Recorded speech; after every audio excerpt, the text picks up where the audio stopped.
సృష్టి ఆదిలో వెలసిన ధర్మం సృష్టి అంతం వరకు నిలిచే ధర్మం ఒకే ఒక ధర్మం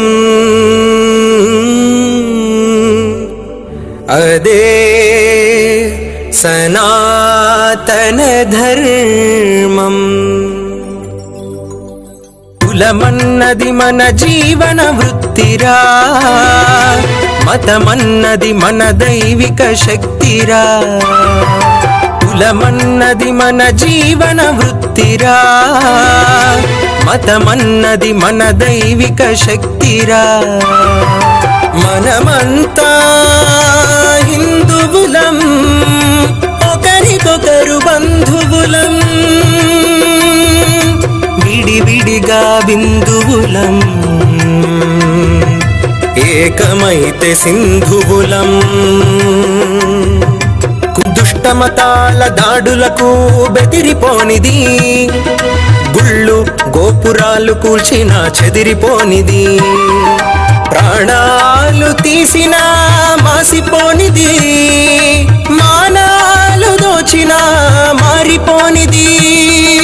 యుగ యుగాలుగా శిఖరంలా నిలిచి ఉన్నది సనాతన ధర్మం, నిలిచి ఉన్నది సనాతన ధర్మం, నిలిచి ఉన్నది. మనమంతా హిందువులం, ఒకరికొకరు బంధువులం. మనమంతా హిందువులం, ఒకరికొకరు బంధువులం.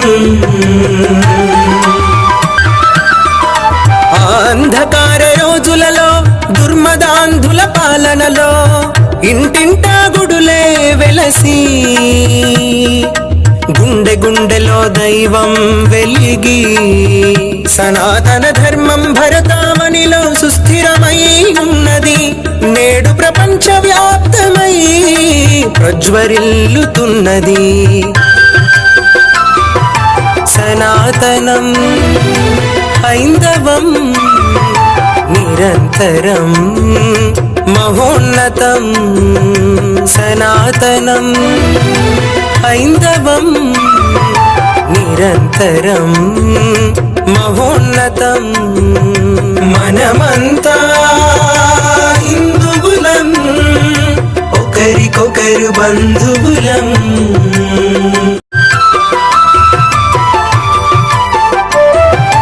అణువణువులో దేవుడు, అందరిలో పరమాత్ముడు. అణువణువులో దేవుడు, అందరిలో పరమాత్ముడు. ఈ జగమంతా దైవ స్వరూపమని హైందవ విశ్వాసం ఆధ్యాత్మికతకు ప్రతిరూపం.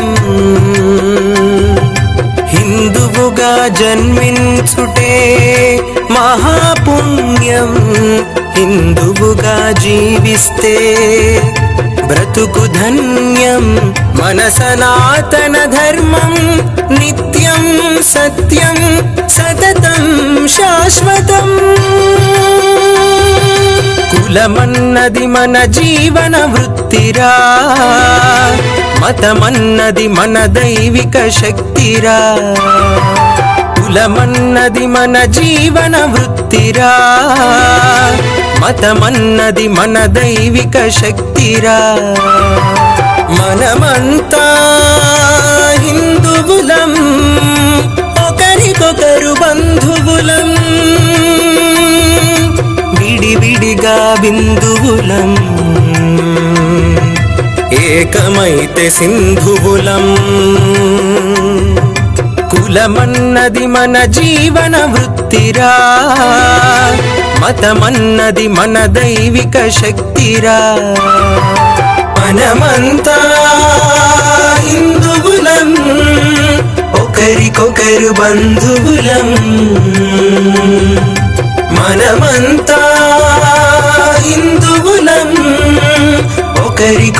బంధువులం విడివిడిగా బిందువులం ఏకమైతే సింధువులం విడివిడిగా బిందువులం ఏకమైతే సింధువులం